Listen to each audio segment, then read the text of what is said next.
Next, we move to the complex web of feudal relationships that defined the Carolingian Empire, a system both intricate and fragile, where every handshake and symbolic exchange carried immense weight.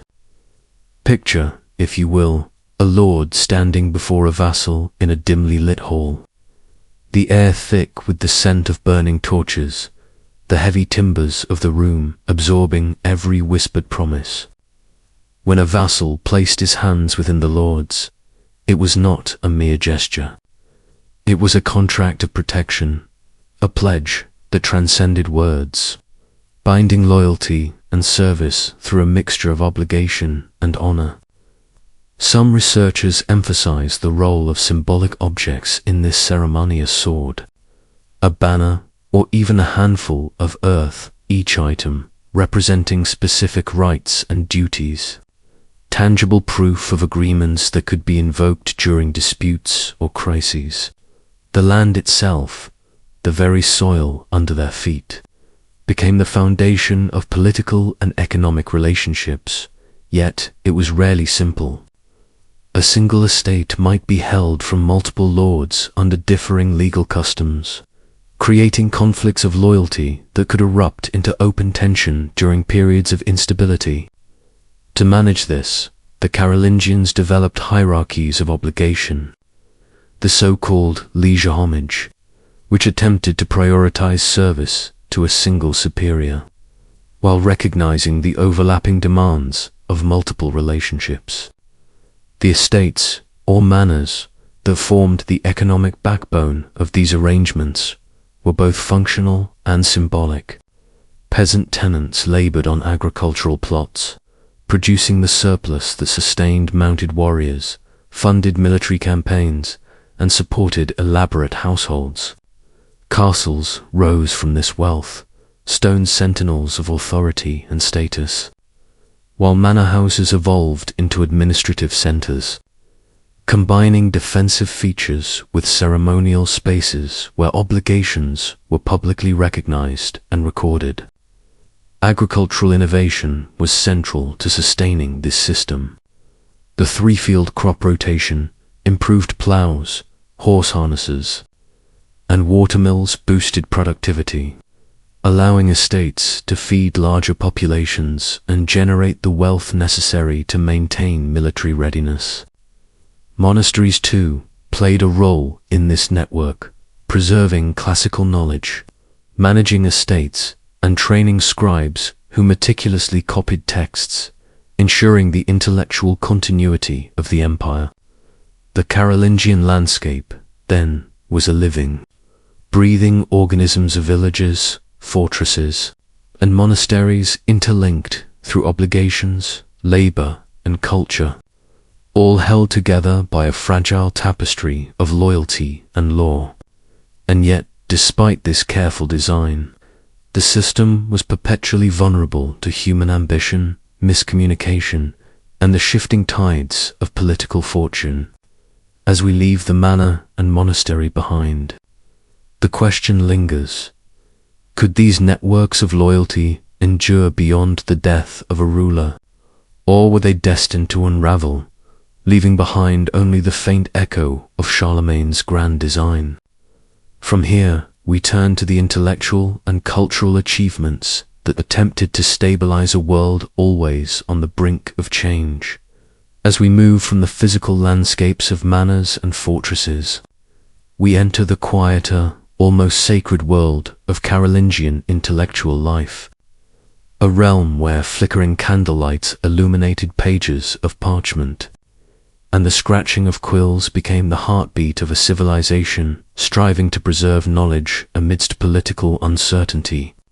The Carolingian Renaissance, as some historians call it, was not a sudden flowering of genius, but rather a deliberate effort to rescue and transmit classical learning, Christian theology, and practical knowledge from one generation to the next.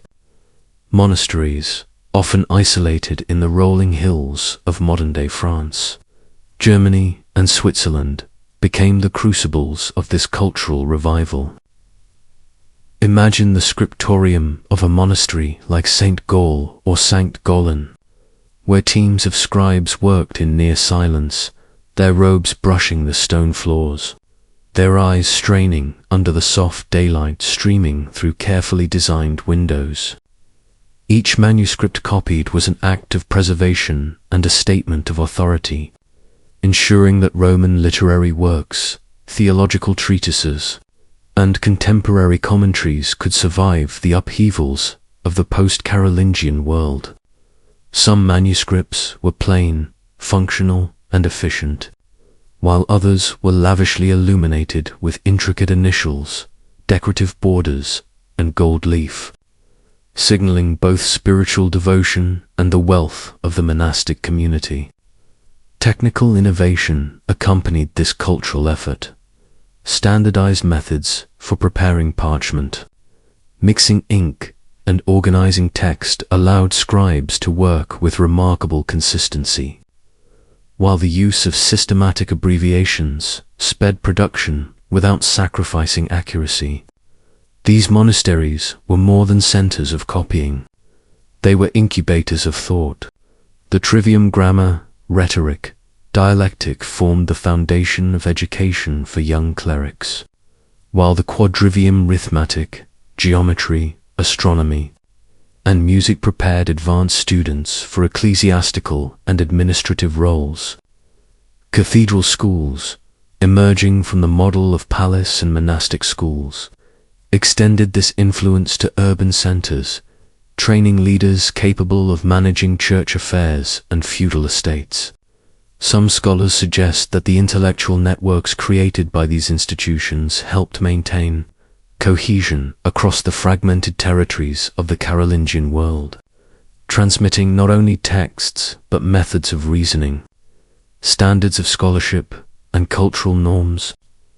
As we leave the quiet of candle-lit scriptoriums and echoing halls of cathedral schools, we glimpse a civilization striving to impose order on chaos, to maintain continuity through books, ideas, and learning. Yet even as knowledge was preserved, questions remained. Could these intellectual achievements survive the pressures of political fragmentation? Or would they dissipate like smoke once the central authority of the Carolingians faded? Next, we explore the legal and administrative structures that attempted to hold this sprawling empire together, bridging law, loyalty, and land in ways that would influence Europe for centuries. Next, we move from the quiet of monasteries and schools into the complex, often turbulent world of Carolingian law and administration, a network of rules, obligations, and territories designed to hold an expansive empire together through written word and enforced custom. Sit back and imagine the corridors of power in a Carolingian palace, where officials, envoys, and scribes moved with purpose, carrying messages, decrees, and records that codified authority in ways both practical and symbolic. Central to this structure were the legislative edicts issued by Charlemagne and his successors, which ranged from detailed regulations on estate management and agricultural production to rules for clerical behavior and liturgical uniformity. Some of these documents, like the Capitula de Viliis, offered astonishingly detailed instructions for the operation of royal estates, what crops to plant, how to care for animals, how to train artisans, and even how to manage the smallest aspects of day-to-day production. These regulations reflected a dual purpose: practical efficiency and the projection of royal authority over lands scattered across vast, often disconnected regions. Beyond agriculture, the Carolingian legal system integrated Roman legal principles with Germanic customs, creating hybrid frameworks capable of resolving disputes, adjudicating claims, and regulating complex relationships between vassals, lords, and the crown. Witness testimony, written records, and formalized procedures established consistency and legitimacy in a world where loyalty could be fluid, and competing claims frequent. Some researchers suggest that the reliance on written law and record-keeping marked a significant shift from purely personal or oral forms of authority, enabling administrators to enforce rules even in distant territories. Meanwhile, the Missi Dominici royal envoys who traveled in pairs across the empire served as living conduits of oversight, checking on local officials, ensuring compliance with laws, and reporting back to the central court. They embodied the tension between centralized control and regional autonomy, a delicate balance that defined much of Carolingian governance.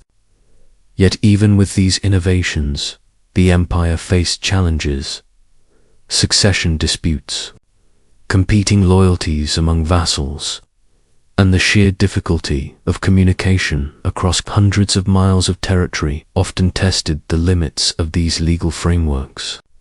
As we reflect on the intricate web of rules, decrees, and oversight that kept the Carolingian Empire functioning, one question lingers: how much of this carefully constructed system would survive the empire's eventual fragmentation? And how would its legal legacy echo through the medieval kingdoms that followed? From the parchment of capitularies, we now journey into the realm of political alliances, feudal relationships, and the personal bonds of loyalty that brought life and tension to the empire's sprawling landscape. From the austere halls of law and administration, we turn our attention to the human networks that gave the Carolingian Empire its pulse, the intricate web of feudal relationships, loyalties, and obligations that bound lords, vassals, and peasants together in a fragile equilibrium of power and dependence. Sit back and imagine the ceremony of homage, a ritual where a young noble would kneel, hands outstretched, before a lord whose gaze measured both promise and worth. The grasp of hands symbolized protection, fealty, and the weight of reciprocal obligation, a silent contract as much spiritual as legal. In these gestures, a sword, banner, or clump of earth was not mere ornamentation, it was tangible evidence of rights and duties, a record that could be invoked in disputes when words alone faltered. The complexity of these arrangements is almost dizzying. A single estate might be held by one vassal under multiple lords, each demanding service, tribute, or counsel according to different traditions. Some researchers argue that this web of overlapping obligations created the resilience of the Carolingian political structure, allowing local power to operate semi-independently while still recognizing imperial authority. Others suggest it was a fragile lattice, prone to collapse when loyalties conflicted during succession crises or external invasions. Economically, these relationships were grounded in land, the primary source of wealth, where agricultural estates worked by peasant tenants produced the surplus that sustained knights, mounted warriors, and the ornate households of the nobility. Manor houses, the administrative hubs of these estates, evolved from fortified residences into multifunctional complexes, part stronghold, part office, part ceremonial stage for the rituals of governance. Here, knights trained, craftsmen produced essential goods, and scribes recorded the endless minutiae of feudal life. Agricultural innovations, three-field crop rotation, watermills, and improved plows augmented production, allowing these estates to support larger populations and more sophisticated military forces. Yet even in these seemingly ordered domains, tension simmered. Peasants labored under the demands of lords. Vassals juggled multiple allegiances, and the empire's success depended as much on diplomacy, ceremony, and ritual as on military might. As the sun set across rolling fields and the clang of distant smithies echoed through valleys, one can almost feel the invisible threads of duty, honor, and obligation stretching across the empire, fragile but binding. And so, as we leave the estates and ceremonial halls, a question remains: how did these human networks, woven through loyalty, land, and labor, endure, evolve, or unravel as the Carolingian Empire faced the pressures of succession, conquest, and time? From these bonds of loyalty, we now step into the intellectual heart of the empire, where learning, literacy, and culture silently shaped the future of medieval Europe. As the Carolingian Empire stretched its reach across Western Europe, another form of power quietly took root, one not measured in armies or banners, but in ink, parchment, and the steady hand of the scribe. Imagine walking through a monastery at dawn, the cold air carrying the faint scent of candle wax and damp stone, the only sound the rhythmic scratching of quills across vellum. Monastic scriptoria were the intellectual engines of the empire, spaces where knowledge was preserved, copied, and transmitted with painstaking care. Scholars and scribes worked under the watchful eyes of learned monks, their fingers stained with ink, their backs bent over massive wooden tables, translating the wisdom of Rome, the Church, and classical antiquity into forms that would survive centuries. The monastery of St. Gall, perched in what is now Switzerland, exemplified this dedication. Specialized rooms with large windows allowed natural light to illuminate the meticulous work, while teams of scribes and illuminators transformed dense Latin texts into living, legible manuscripts. The innovations developed here went beyond mere copying. Abbreviation systems accelerated transcription without sacrificing accuracy, while different scripts signaled the nature of the text, guiding readers through layers of legal codes, theological discourse, and literary works. Illuminated initials and decorative borders elevated manuscripts. Beyond functional tools, they became objects of aesthetic reverence, conveying the cultural sophistication of their creators and the empire that fostered them. These manuscripts were not only repositories of knowledge, but instruments of influence, shaping the intellectual life of the empire and laying foundations for the cathedral schools and universities that would emerge centuries later. The Carolingian emphasis on education created curricula that balanced the trivium, rhetoric, and dialectic with the quadrivium of arithmetic, geometry, astronomy, and music, preparing clerics, administrators, and future leaders for roles that required both spiritual and practical expertise. Through these educational networks, classical Roman thought mingled with Christian theology, producing new forms of intellectual synthesis that informed law, governance, and cultural identity. Some historians argue that the preservation of texts, the systematic approach to education, and the standardization of script represented a conscious cultural renaissance, a deliberate revival of Roman intellectual achievements. Others suggest it was a practical response to administrative needs, ensuring officials could read, write, and govern an empire spread across vast and diverse territories.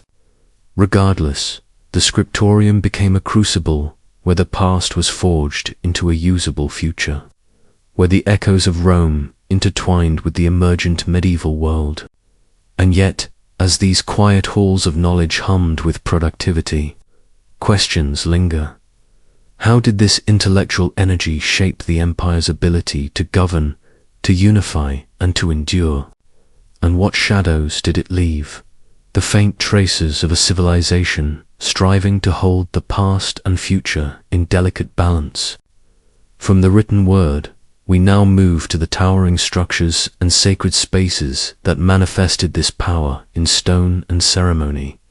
As the ink dried on delicate manuscripts, the Carolingian Empire's ambitions were also carved into stone, rising from the ground as tangible symbols of power, faith, and cultural identity.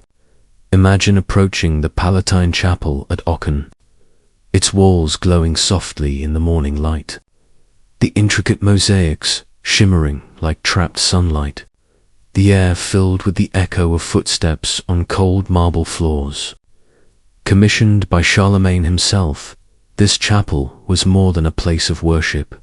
It was a statement, a monument to the emperor's vision of a Christian empire that could bridge the ancient world with a new order of governance. Byzantine influence met Roman engineering and Germanic design, producing an architectural hybrid that astonished contemporaries and would inspire generations of builders. Vaulted ceilings soared overhead, the rhythmic repetition of arches creating a sense of infinite space while small. Precise windows scattered beams of light that seemed to dance upon the mosaic-clad walls. Every decorative element, every geometrical pattern, conveyed meaning, the emperor's divine authority, the unity of his diverse territories, and the promise of stability through spiritual and temporal order.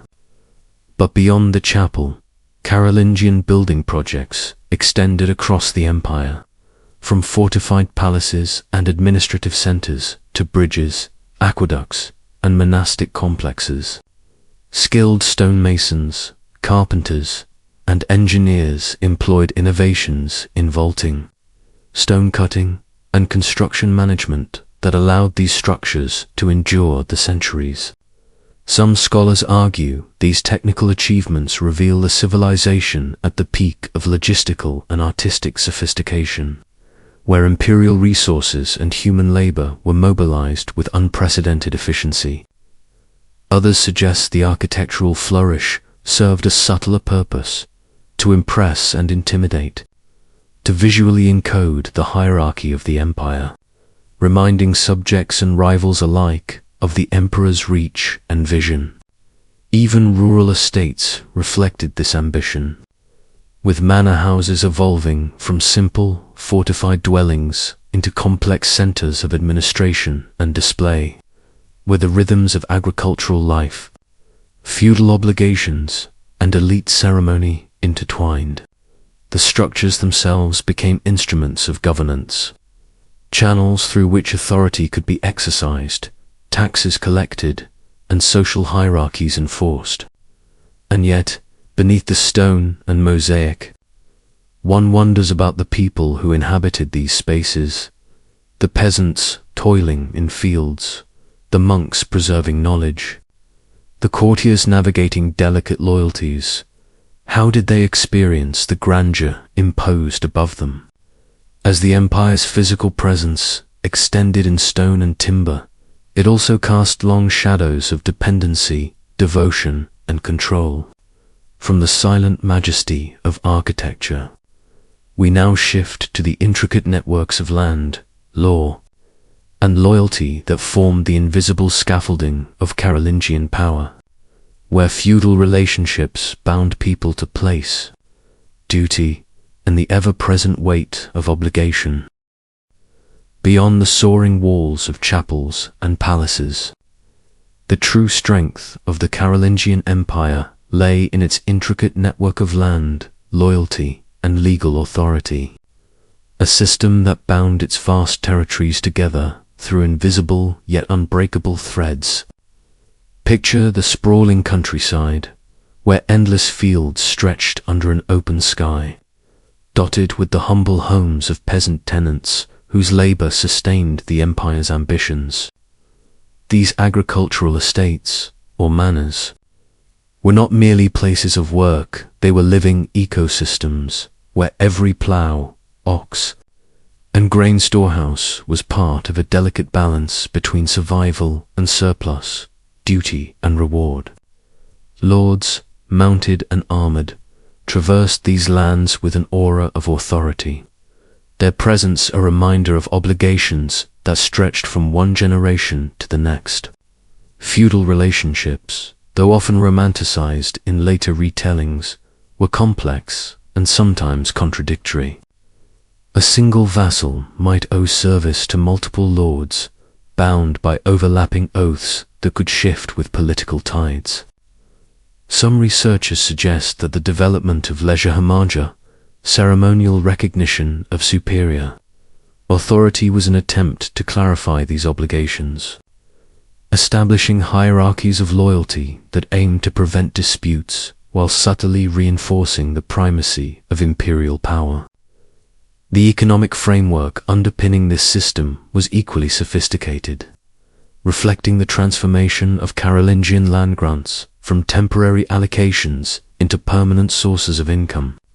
The produce of peasants' labor, from grain to wool, fed mounted warriors, funded castle construction, and sustained elaborate households that displayed noble status through both necessity and spectacle. Agricultural innovation played a critical role. The three-field crop rotation system, introduced and codified during Charlemagne's reign, improved soil fertility, while watermills, iron plows, and horse harnesses increased productivity, allowing estates to support larger populations and a standing military elite.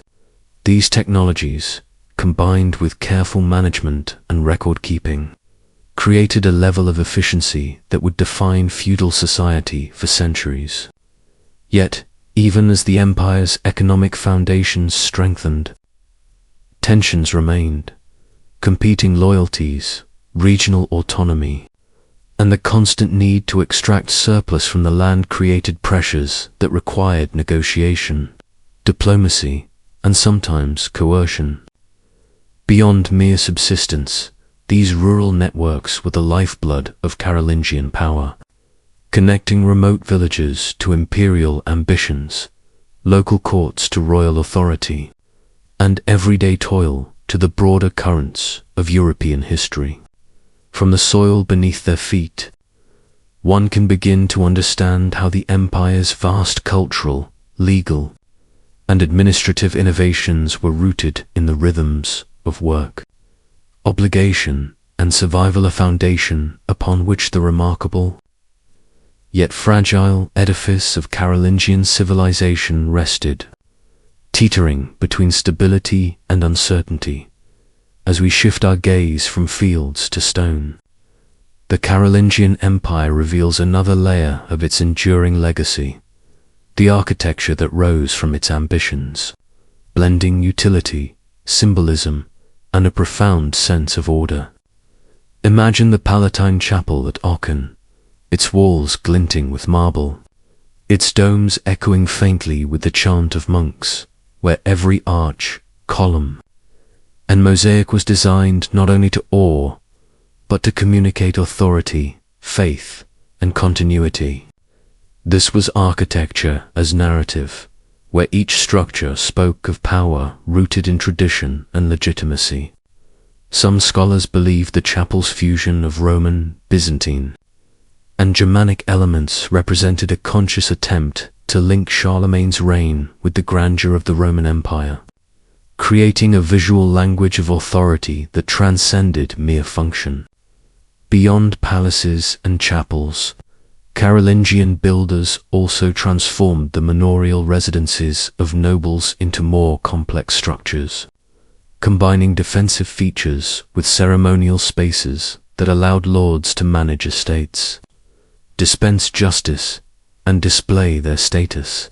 The technical sophistication required for these constructions, advanced stone cutting, innovative vaulting, and precise geometric planning, was extraordinary for its time, reflecting a blend of inherited Roman knowledge and Germanic practicality. Yet architecture was more than a tool of power. It was a medium through which cultural identity was expressed. The Carolingian Renaissance, often associated with learning and manuscripts, had a tangible, physical counterpart in these buildings. As monasteries were rebuilt or expanded, they incorporated innovations that facilitated both religious devotion and intellectual activity. Large windows, bathed scriptorums in light, enabling scribes to copy texts with care and precision, while cloisters provided spaces for reflection and teaching. Even in urban settings, such as the early cathedral schools of Chartres, the interplay of stone, light, and spatial design created environments conducive to learning, contemplation, and the assertion of ecclesiastical authority. These structures were designed to endure, not merely as shelters or fortifications, but as statements of permanence, a visual assertion that Charlemagne's order would extend beyond fleeting political alliances.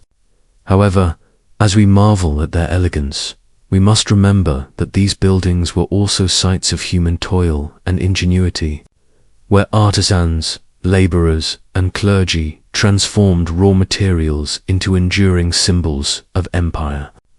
From the intricacies of vaulting to the sweep of a mosaic floor, the Carolingian architectural legacy bridges the practical, the aesthetic, and the ideological, offering a silent testament to an empire that sought to harmonize the demands of governance, the devotion of faith, and the aspirations of culture. Yet, even these enduring stones whisper questions. Could such monuments survive political fragmentation? Or would their meaning shift with the passage of time, echoing in ways their creators could scarcely imagine? Next, we turn from the solid permanence of stone to the intangible yet equally powerful currents of knowledge and learning that flowed through the Carolingian Empire, a civilization that recognized the fragility of memory and the necessity of preservation.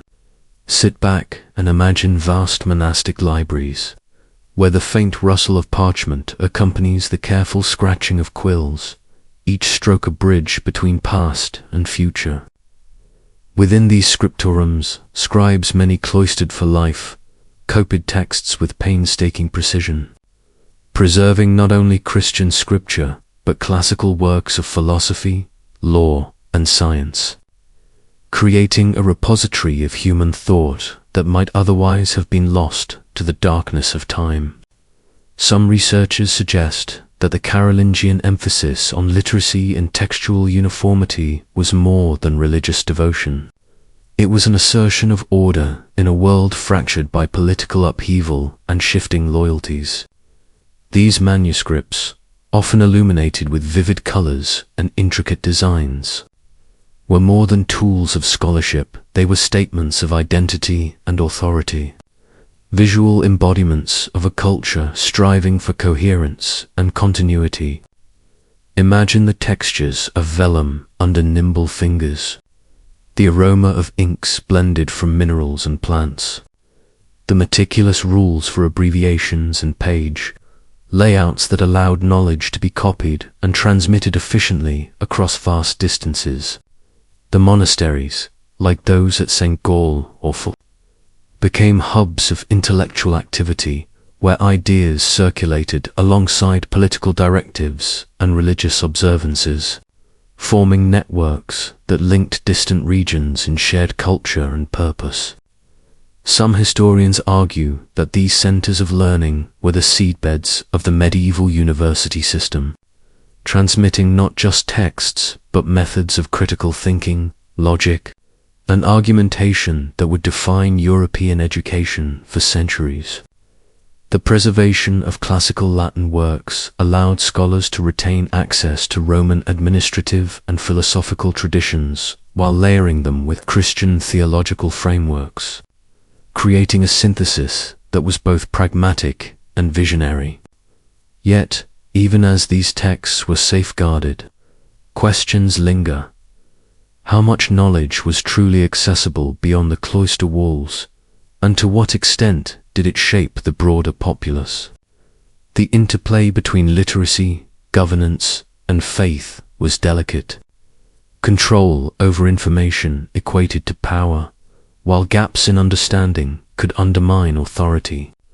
In this context, the act of writing, copying, and illuminating became a subtle but profound instrument of empire building, shaping not only how people thought, but how they perceived the order of the world itself. And as we move from the silent corridors of monastic libraries to the bustling courts of kings and emperors, we begin to see how the preservation of knowledge intertwined with governance, military strategy, and the very identity of the Carolingian realm, leaving us with a lingering question: could the empire's intellectual foundations endure beyond the fragility of its political structures? From the quiet sanctuaries of monastic life, we shift our gaze to the courts and palaces where power was displayed not just through words, but through ceremony, symbolism, and meticulous administration. A world where every gesture, every decree, carried weight across the empire. Picture the grandeur of Charlemagne's Palatine Chapel in Aachen, with its soaring arches and marble floors reflecting candlelight, a space designed to impress both the eyes and the mind, where the emperor's presence was as much a political statement as a religious act. Some historians believe that the architectural choices, from Roman-inspired domes to intricate mosaics, were deliberate attempts to assert continuity with the grandeur of antiquity, projecting authority through an aesthetic of permanence. In these halls, feudal relationships were enacted in rituals of homage and investiture, where the exchange of symbolic objects, a sword, a banner, a handful of earth-sealed obligations that extended beyond words, linking lords and vassals in a network of duties, loyalties, and expectations. Imagine the subtle tension as a vassal kneeled, hands extended, while the lord's acceptance signaled protection but also demanded service. A ritual both ceremonial and profoundly practical, echoing through generations. Legal frameworks, drawn from a blend of Roman, Germanic, and ecclesiastical principles, underpinned these relationships, providing a semblance of order amidst the shifting allegiances that characterized the feudal landscape. The economic foundations of this system were equally tangible. Agricultural estates worked by peasant tenants produced the surplus that fed armies, funded construction, and sustained elaborate noble households. Visualize the rhythmic motion of plows turning rich soil, the steady hum of watermills, the careful rotation of crops across fields. Innovations that reflected a fusion of Carolingian techniques and local adaptation, all orchestrated to maintain military readiness and social stability. Administrative centers, or manor houses, evolved into complex complexes where defensive needs met, ceremonial display, reinforcing both power and hierarchy.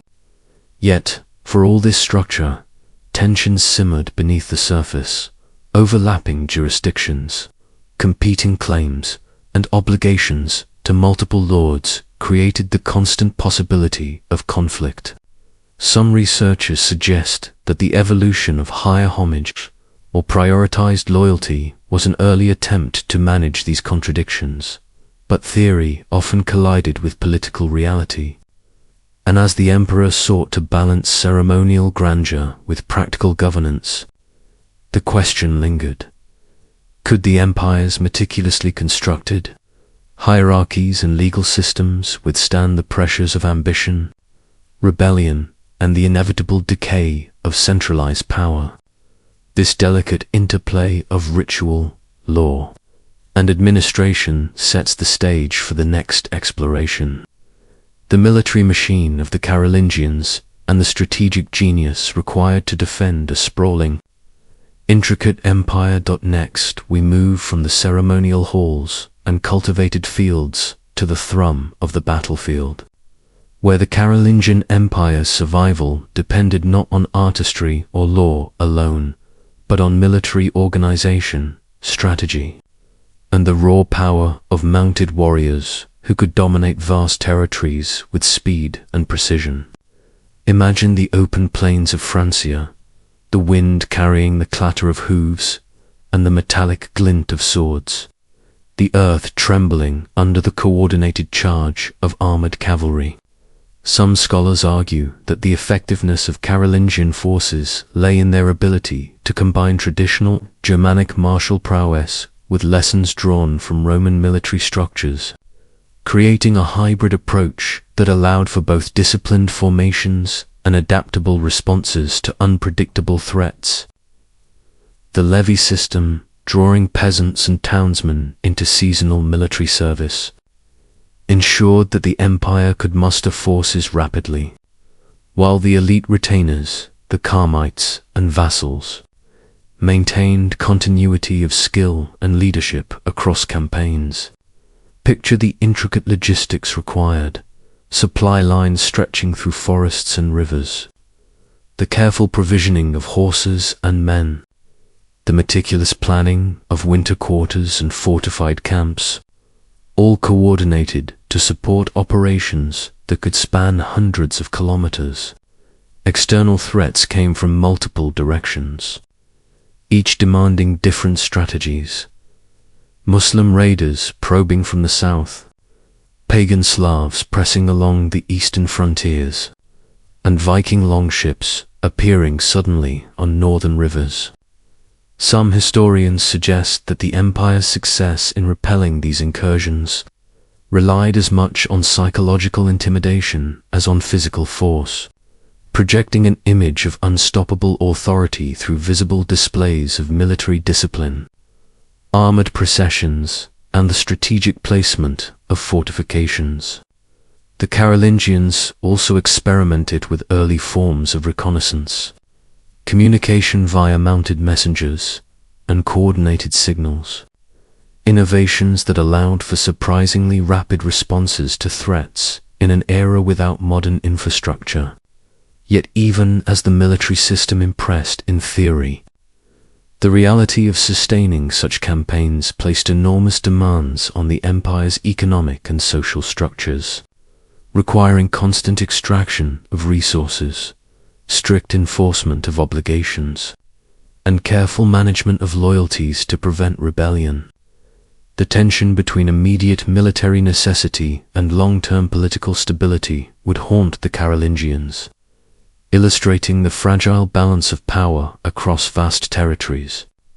And as we step back from the dust and clangor of battle, the question lingers: how could such a sprawling, sophisticated military apparatus coexist with the delicate ceremonial, legal, and administrative systems that held the empire together?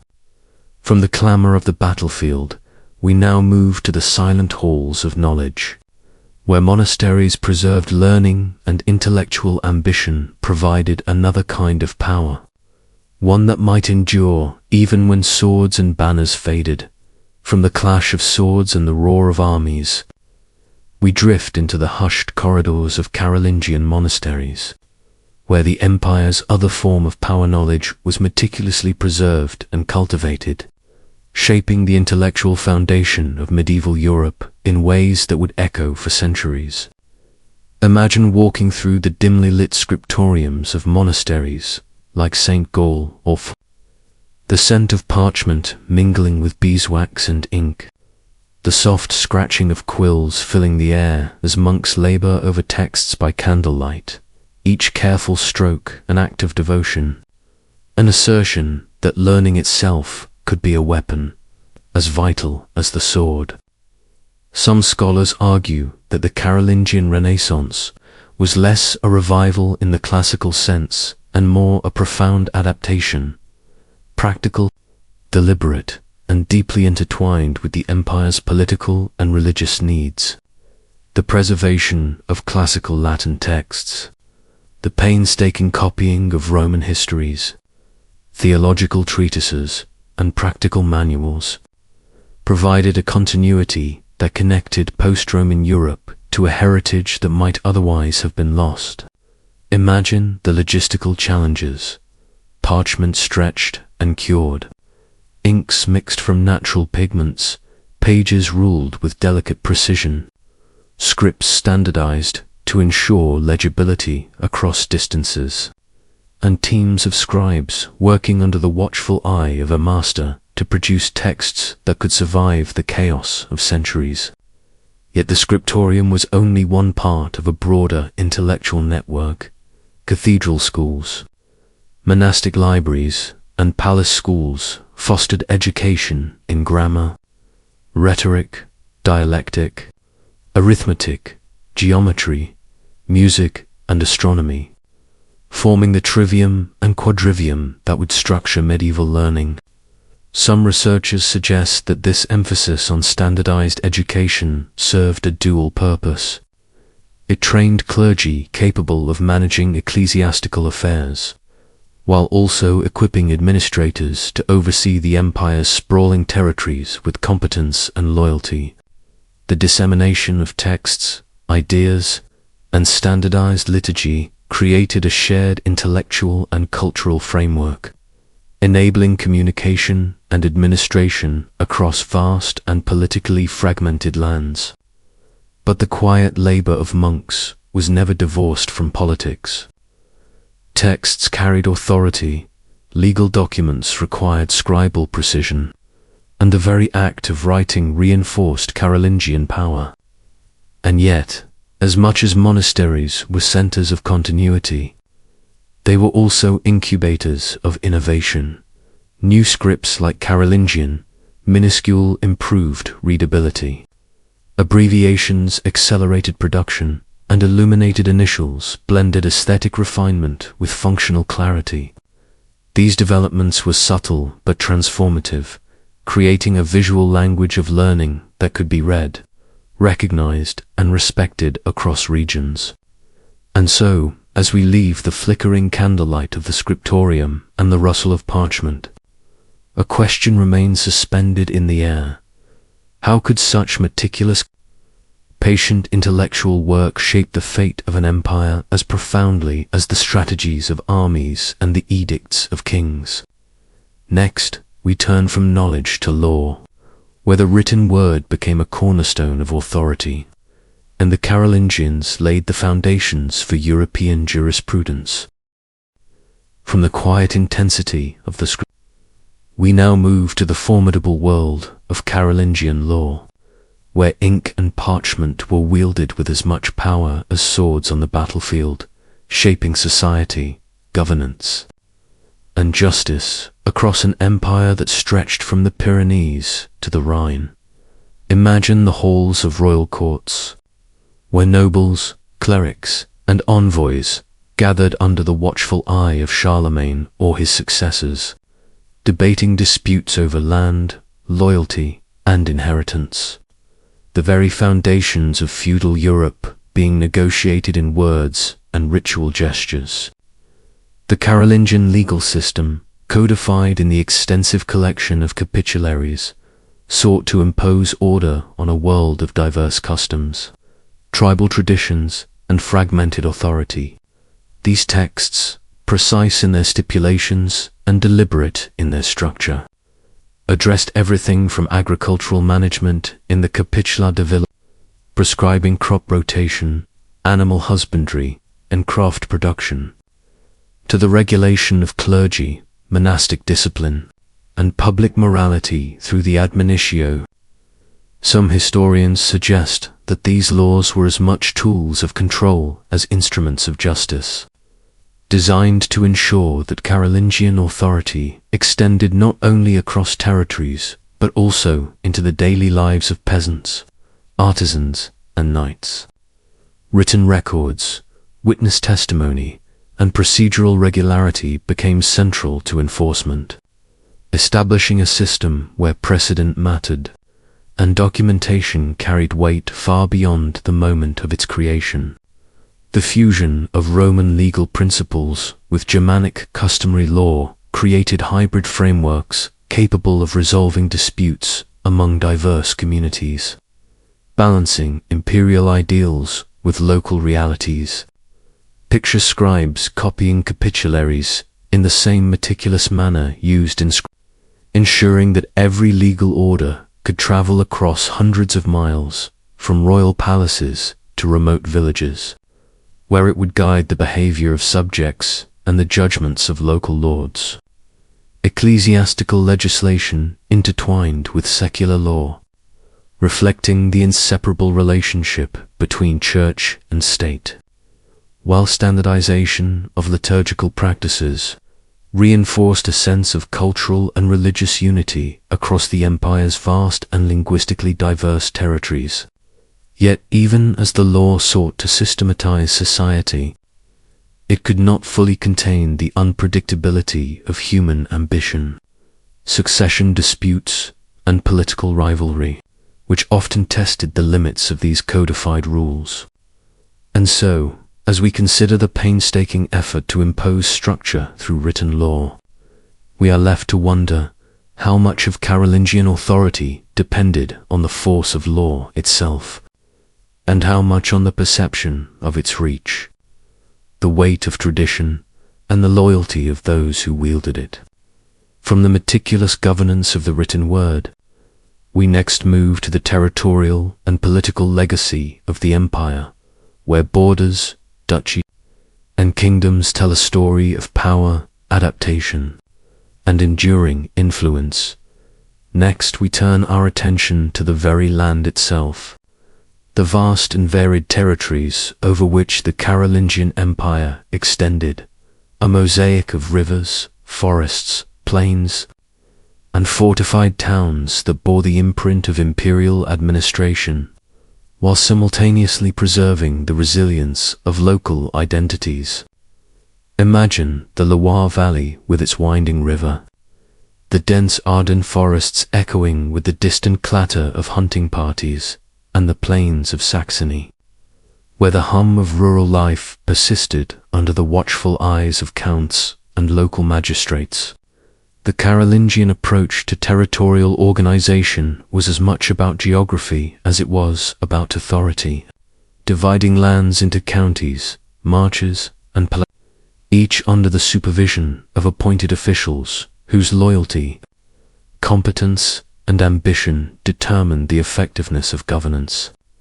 Some scholars suggest that this division created a framework capable of both control and adaptation, enabling Charlemagne's successors to respond to rebellion, external threats, and the complex web of local allegiances that characterized post-Roman Europe.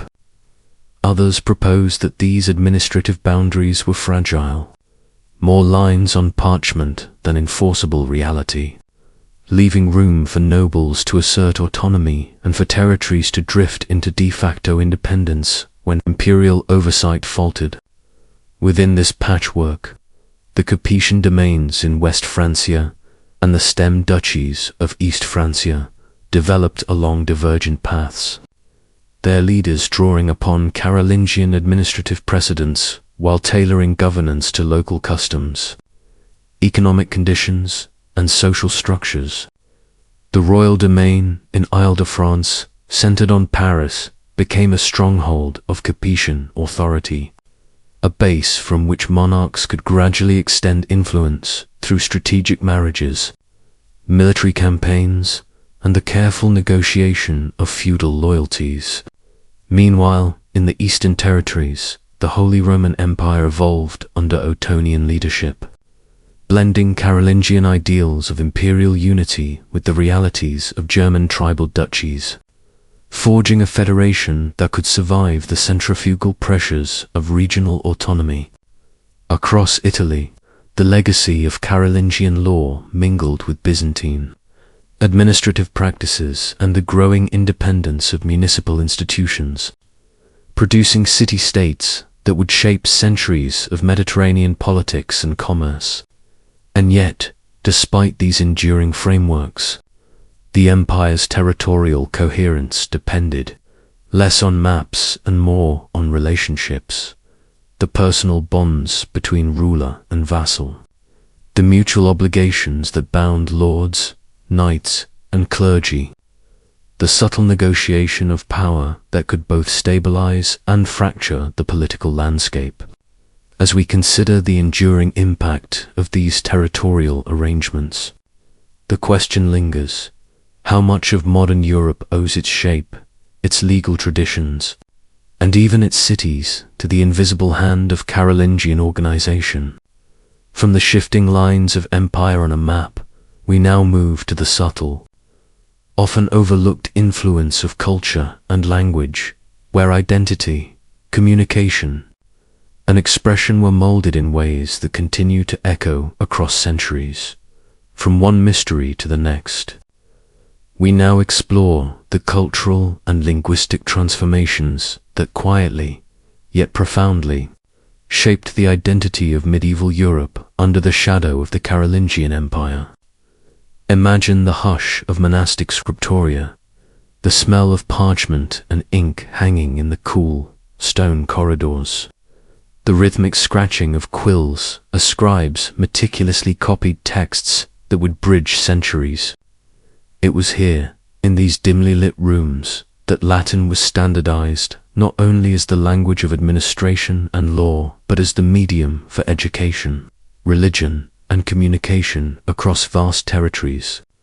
Some scholars suggest that this deliberate linguistic standardization created a shared intellectual culture that allowed scholars, clerics, and rulers separated by hundreds of miles to converse in a common tongue, exchanging ideas, texts, and laws with clarity and precision. Others argue that beneath this uniformity, the empire's diverse populations continued to speak their vernacular languages, laying the groundwork for the Romance and Germanic linguistic traditions that would later crystallize into distinct national identities. The Strasbourg Oaths of 840 to stand as a striking testament to this duality, where leaders consciously used both Romance and Germanic vernaculars to secure loyalty and communicate across cultural boundaries, an early acknowledgement of the practical and political importance of linguistic diversity. Beyond mere words, the Carolingian Renaissance fostered an aesthetic and intellectual awakening, blending Roman, Germanic, and Christian traditions into a cultural synthesis that extended to art, architecture, and scholarship. Palatine chapels, intricately carved ivory relief, and illuminated manuscripts combined technical mastery with symbolic resonance, producing objects that were both functional and deeply expressive, serving to reinforce authority, inspire devotion, and communicate power without uttering a single word. Some historians argue that these cultural achievements were a conscious attempt to revive the grandeur of Rome, while others suggest they emerged pragmatically, as the empire sought to unify disparate peoples and consolidate loyalty through shared symbols, ceremonies, and learning.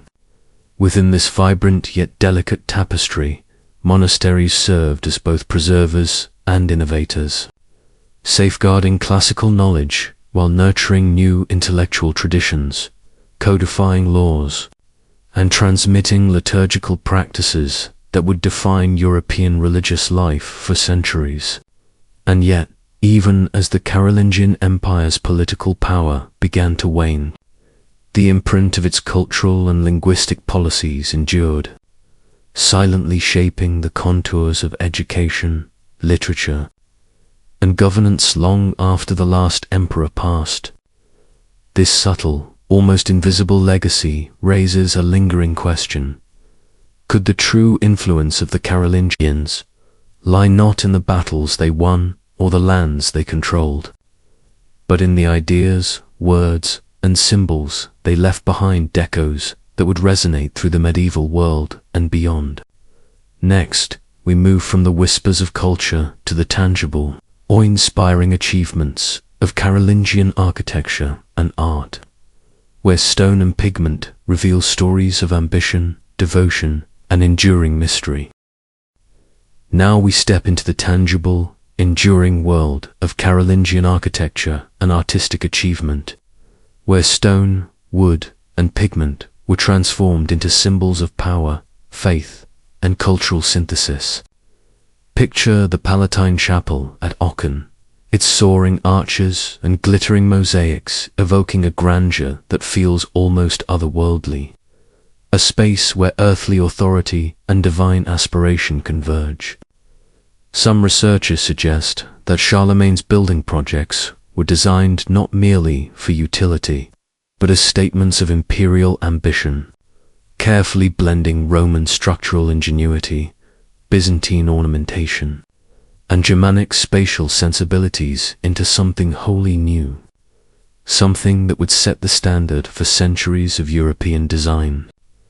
The very walls of these chapels seem to hum with the ambitions of their creators, with the faint echo of chants, the glitter of gold and colored stone catching light filtered through small, high windows, producing an atmosphere of reverent awe.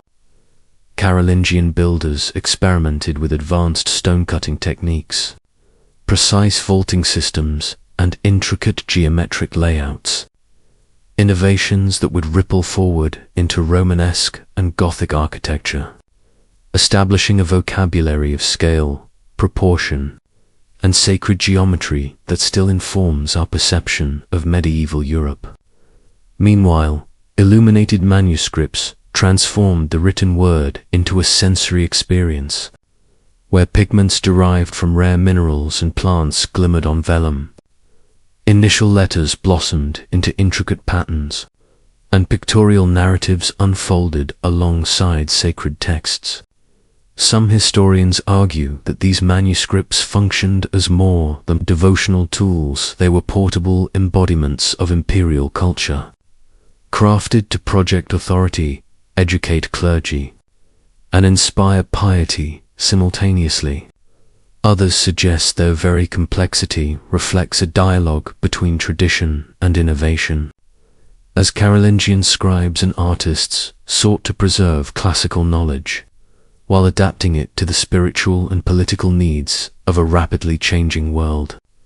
Even domestic and civic architecture absorbed these influences, as manor houses, fortifications, and emerging urban structures began to reflect the same principles of organization, symbolic design, and technical refinement. Consider the subtle details, the precision of a carved capital, the rhythm of timber framing, the interplay of light and shadow across a vaulted Holich element speaks to a culture deeply concerned with order, hierarchy, and the visual articulation of authority. And yet, despite these enduring masterpieces, much remains hidden, lost to time, or buried beneath later constructions, leaving modern observers to piece together an understanding from fragments, ruins, and faded pigments. The lingering question that emerges is as quiet as it is profound. How did the aesthetic vision of a single empire manage to shape not only the sacred spaces of its own era, but the architectural imagination of Europe for centuries to come, from the silent beauty of stone and manuscript? We now turn to the next layer, the intellectual heartbeat of the Carolingian world, the schools, monasteries, and cathedral centers where learning became both a tool of power and a beacon of cultural continuity. Next, we move to the intellectual heart of the Carolingian Empire, where the pulse of knowledge and learning flowed through monasteries, palace schools, and cathedral centers, creating a network of thought that would echo across centuries. Imagine entering a dimly lit scriptorium, the scent of parchment and ink hanging heavy in the air, the quiet scratching of quills punctuating the stillness, and rows of monks hunched over manuscripts that captured the wisdom of Rome, the Church, and contemporary scholarship. Some scholars suggest that Charlemagne's educational reforms were less about fostering personal enlightenment than about ensuring competent governance, producing clergy and administrators capable of sustaining a vast, complex empire. Others propose that a genuine reverence for classical learning drove the emperor and his advisors, creating what we now call the Carolingian Renaissance revival, but also a careful adaptation of ancient texts and knowledge to meet the practical and spiritual needs of a fragmented Europe. The trivium and quadrivium formed the backbone of education, yet these frameworks were more than abstract concepts. They were the tools through which the empire shaped minds, instilled discipline, and created a shared intellectual culture. Grammar, rhetoric, and logic trained students to think, speak, and write with clarity, while arithmetic, geometry, astronomy, and music connected human understanding to the patterns of the natural and celestial world.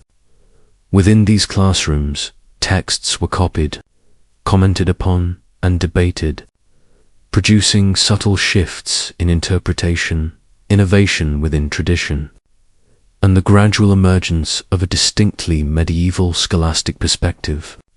Monastic libraries became repositories of this knowledge, their careful organization, cataloguing, and preservation of texts a quiet rebellion against the erosion of memory that often follows political collapse. Some researchers argue that the careful attention to manuscript standardization, the consistent script, the abbreviations, the illumination was both aesthetic and pragmatic, allowing information to traverse vast distances, linking court, monastery, and episcopal center. Others emphasize the intangible impact, the sense that through learning, through books, through careful instruction, the empire imposed order on a world otherwise fragmented by feuds, regional autonomy, and shifting borders. Yet, for all this intellectual vigor, questions linger. How much of this knowledge would survive beyond the fall of centralized Carolingian authority? How much was already woven into the fabric of local traditions, waiting to blossom under the right conditions? And it is precisely this tension between preservation and loss, between continuity and decay, that shapes our understanding of the empire's cultural legacy.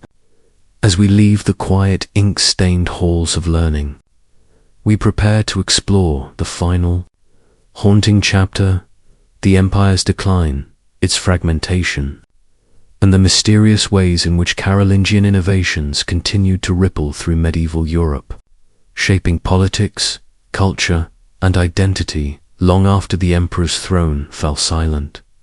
Finally, we arrive at the twilight of the Carolingian Empire, a period marked not by dramatic collapse, but by a slow unraveling, a transformation that blurred the lines between continuity and decay.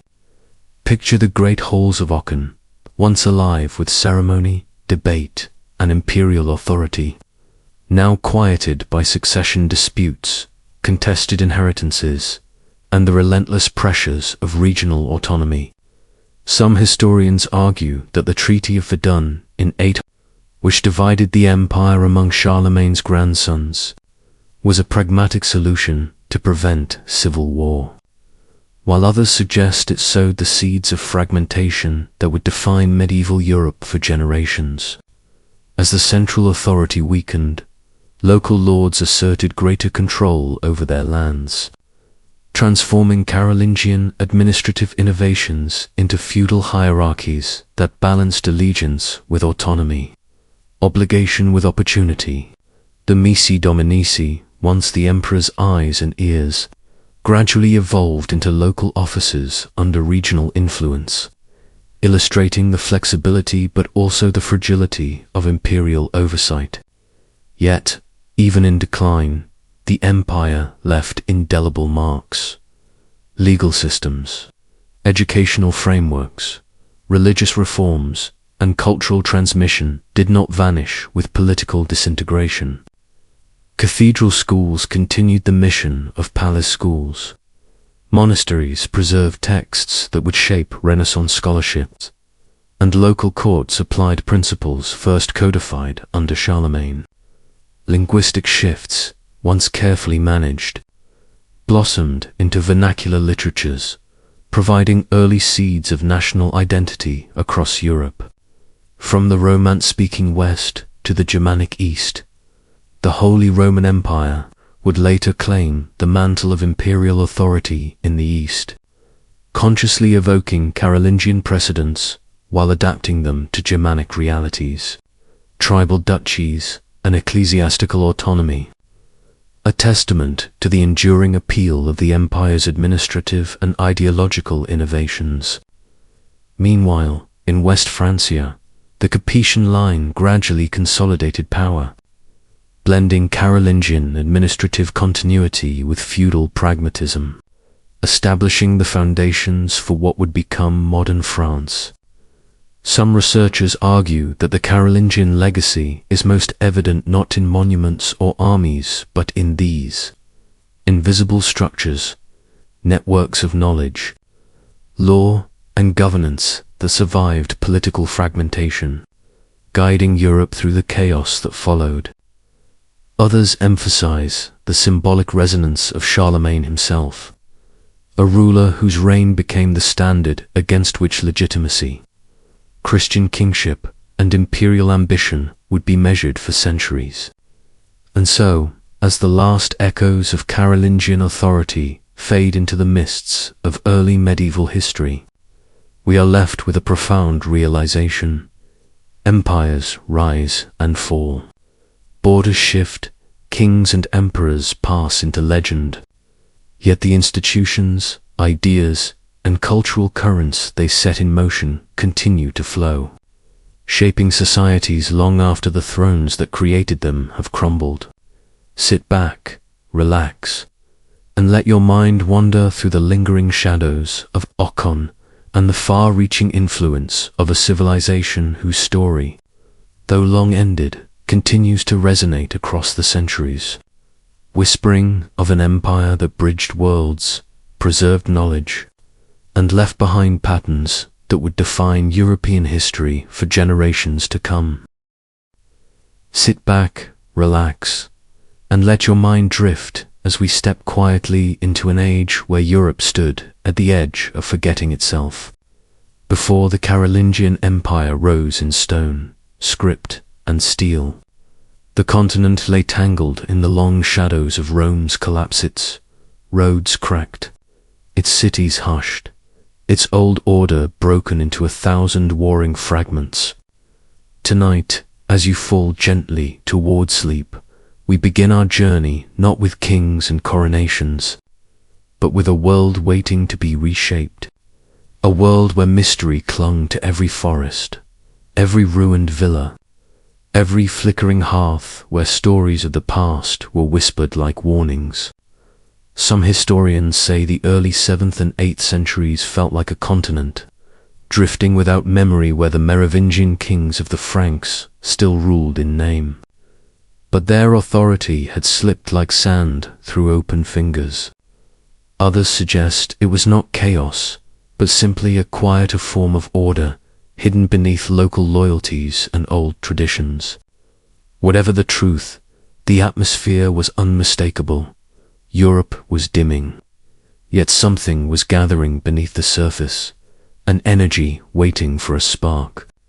And that spark would come from the rough, practical hands of the Frankish mayors, of the palacemen who served their kings publicly, but eclipsed them privately. Among these rising figures, the most enigmatic would emerge from the lineage, later called Carolingian, a family of generals, stewards, landholders, and quiet strategists. Some chroniclers describe them as loyal servants. Others hint that they were patient architects shaping the destiny of kings. In these early moments of our long night's journey, we stand at the threshold of their ascent, where the lines between ambition and duty blur like mist over the Rhine. The empire, we will explore its battles, its scholars, its monasteries humming with quiet labor begins here, in a world both fading and forming, where torchlight trembles against wooden halls and riders carry messages across frostbitten fields. Listen closely, and you can almost hear the world turning slowly towards something new, the soft stamp of hooves, the murmured prayers of monks, the clatter of weapons being forged for wars not yet imagined. As you drift deeper into this ancient landscape, one question lingers quietly at the edge of the dark. In an age where kings slept and servants ruled, who truly held the power to awaken a forgotten empire? The story of the Carolingian rise begins with Charles Martel, a man whose name would echo through centuries, yet whose life was cloaked in both legend and obscurity. Some researchers believe he was a soldier born of necessity, forged in the crucible of constant raids and shifting loyalties. Others suggest a man whose vision quietly outstripped the kings he served. Imagine the early 8th century Frankish landscape, dense forests stretching like dark seas, rivers winding like silver threads, villages of timber and thatch scattered across the land, each with its own lord, each with its own rules. Into this mosaic of local power rode Charles Martel, wielding both sword and strategy with an almost preternatural understanding of human ambition. His most famous triumph, the Battle of Tours in 732, is still debated. Some claim it halted the Muslim expansion into Western Europe. Others argue it was only one clash in a long series of regional conflicts. But what is certain is the scale of his influence. Picture tens of thousands of warriors clashing across rolling fields, shields rattling, horses snorting, the air thick with dust and tension, banners snapping in the wind. Yet beyond the battlefield, Charles built something subtler, almost invisible. A network of loyalty and obligation, linking monasteries, nobles, and soldiers into a framework that would survive long after his death. These relationships, some historians argue, were the seeds of a new order, a blueprint for governance that blended Roman administrative lessons with Germanic traditions. Others suggest it was less deliberate, more the natural outcome of a man whose presence demanded allegiance. The empire that would eventually rise from these foundations owed its early structure to these careful, almost imperceptible constructions. Estates managed with precision, military households maintained with rigor, and religious institutions encouraged to flourish as silent partners in power. And yet, even in these successes, the shadow of fragility lingered. Succession, rebellion, and the limits of communication meant that control was always tentative, authority always negotiable.